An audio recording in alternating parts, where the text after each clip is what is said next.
and his preseason action for the Patriots last night as they were hosting the Eagles. Maye playing in his second game of the preseason. It's the second quarter. The Patriots down 3-0, 3rd and 5, and Maye over the middle finds Javon Baker for 12 yards and the first down. Nice connection between the Patriots rookies. Same drive, 3rd and 11. Maye checking it down to JaMycal Hasty. Hasty taking it all the way into the red zone for a gain of 23 yards. Maye loves it. And then later on in the drive, 3rd and goal on the 4-yard line. Maye faking the handoff, taking it himself into the end zone for the touchdown using his legs. We love to see that. Now Maye back out there for the third quarter. Pats still leading 10-3, fumbling the exchange from Nick Leverett. The Patriots would be able to recover the fumble. A few plays later, 3rd and 10 on the Patriots 37. Maye dropping back, airing it out for Baker, and Baker is hitting the hands there but can't complete the catch. So almost the play of the night for the Patriots as you see it once again, but just couldn't haul it in. Here's more from Drake Maye after they fell to the Eagles 14-13. I think every time you get out there, I think you kind of get more and more confident. First off, it's always going to be the nerves, going out there, run out there the first time. But other than that, I think, the more reps, I think it's only going to help me. He had great composure. I thought it was a good drive. I thought he went out there and did a lot of good things. So hopefully he can build on that, and we'll see how this week goes. For me, we always talk about competition, and that's at all spots. So even if Drake, beats out Jacoby, he earned that role. And we don't really take that into consideration when he's ready to go. And if he's better than Jacoby, then he'll play, he'll start. Yeah, we'll get to that from Mayo in just a second. But first, Mina, what did you take away from Drake Maye's performance last night? Laura, I think you saw why he was the number 3 overall pick, why a lot of us were so high on Drake Maye coming out of college. So many things to like from this one performance, starting with, of course, the arm strength, the arm talent, really. The strength, the throwing power on display with the dig there, those go balls. He seems to launch it so effortlessly. But I also thought he threw with really nice touch on those deep passes as well, which was something you saw at UNC. You saw, of course, the athleticism, some evasion against pressure, and then the zone read touchdown, and something that Coach Mayo alluded to, the composure. I thought he displayed good decision making, which, by the way, was a little bit in contrast to Jacoby Brissett, who threw a somewhat uncharacteristic interception. Now, there's things to work on. There were a little bit of accuracy issues. He sprayed a couple of balls early on, but to see this out of him once he was finally given more opportunities, more reps, I think was really encouraging for Patriots fans. Yeah, that composure element really stood out to me watching back the film this morning. You think about other rookie quarterbacks, even the guys we've seen so far in preseason, they look a little skittish. And that's natural. It comes with moving to the NFL level. The game's faster, you're excited, you're nervous, you want to make plays. All that stuff makes sense. Drake Maye looked composed and confident and intentional in the pocket. He was really going through his progressions on that dig early in the game, worked to one side of the field, didn't see something, came to the backside, saw the dig coming open, hit it in stride. That's something NFL quarterbacks do consistently that younger quarterbacks struggle to do. Maybe you rely on your feet a little more. Maybe you try to get out of the pocket and do something out of structure. Quarterbacks can do that and succeed, but doing that in the pocket regularly and with confidence is a marker of success. And so seeing Maye do that this early in the preseason, I think really impressed me. It made me think he's further along than maybe we thought heading into the second game. We all kind of raised our eyebrows when you heard Gerard Mayo say that Maye will start when he looks better than Jacoby Brissett. Adam, what are you hearing about when we might see Maye in action?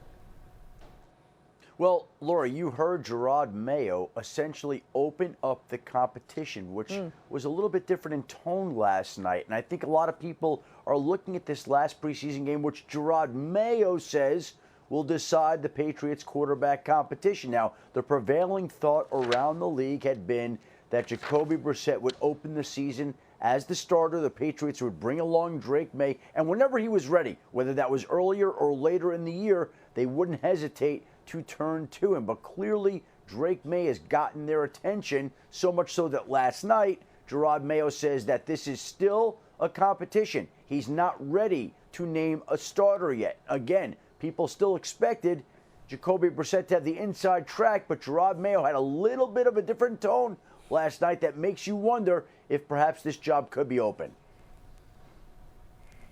I think there are two aspects to this. One is what Adam talked about, this feeling a little bit more like a quarterback competition, them taking the time to evaluate Maye and Brissett. And then there's also taking the time to evaluate the starting offensive line, which to me jumps out as the biggest weakness on this football team. You saw Maye get a series with the starters there. It's that tackle position, by the way, that I'm so concerned about, with Vidarian Lowe on the left side and Chuks Okorafor on the right side. I would be surprised if the Patriots actually want to see how does this offensive line look against starters, maybe before thrusting Maye into action. And if they don't feel good about it, there might be some options out there. Donovan Smith is still a free agent that they could want to bring in to shore things up before they start the rookie, for fear of throwing him into the fire. Yeah, I'm just looking at their schedule. They've got the Bengals, Seahawks, Jets, 49ers, Dolphins, Texans. That's all the way into October. But if you think about a rookie quarterback and maybe a leaky O-line, you wonder if the schedule and some of those great defenses that I named on some of those teams might factor in too. College football just around the corner, but so is the NFL. And earlier this week, Bill Barnwell published an article ranking how likely each of last year's 14 playoff teams are to return to the playoffs. You see the list here. Since the playoffs expanded in 2020, an average of 6 teams per year have failed to return to the postseason. Checking in at the bottom of Bill's list is the Pittsburgh Steelers, who haven't had a losing season since 2003. So the uncertainty at the starting quarterback spot might be a factor there for Bill. Justin Fields started the first preseason game last weekend and struggled with some fumbling issues. Russell Wilson will get the start tomorrow in his first preseason action as a Steeler. Here's head coach Mike Tomlin on the plan for Wilson in the game. Russ is scheduled to participate if he has no setbacks, man. It's been a good week. He's been a full participant. He's had a couple really good days. With each passing day, it's less of an issue. And so we look forward to him participating. Our mindset regarding the first team, or the first wave of terror, if you will, last week they played about 2 series, roughly, offensively and defensively. We have a mindset of playing roughly 4 this time around, but that's subject to change based on what it is that we see. Adam, you were actually at Pittsburgh's practice yesterday. You had some conversations with Russell Wilson. What was your takeaway? Takeaway is he feels good, feels fresh, and he feels like it's important to get out there and play in this preseason game. Mike Tomlin wants him out there. They want to start getting him acclimated to the first team offense with the idea that he will be the opening day starting quarterback. There it is in the corner of the end zone yesterday, there you are, saying how great he felt, how comfortable he is in Pittsburgh. See how tall I am there, Laura? People say I'm short all the time. I'm not that short. Am I right there? No. Come on. So anyway, Russell felt pretty good tape there, and he feels like he's really in a great environment there in Pittsburgh, loves the communication, loves the atmosphere, loves the team, and he feels like he's poised to have a big season ahead. Bill, how much of your ranking for the Steelers is based on the quarterbacks? Not that much, just because this team, frankly, did not have great quarterback play last year and managed to make it to the postseason. So it's really more about how they won games last year, and that was winning a disproportionate amount of their close games. They were 9-2 in games decided by 7 points or less last year.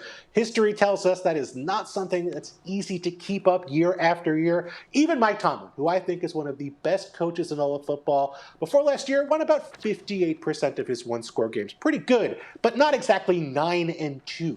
This was the oldest defense in football last year, and with the Bengals getting better, presumably better, getting Joe Burrow back, they play the 3rd most difficult schedule of any team in football this year. So tough sledding for the Steelers ahead. Yeah, the schedule, I think, factors in big way there, Bill, to your point. Also, Adam, I've stood next to you. You're tall, okay? Let's just leave it there.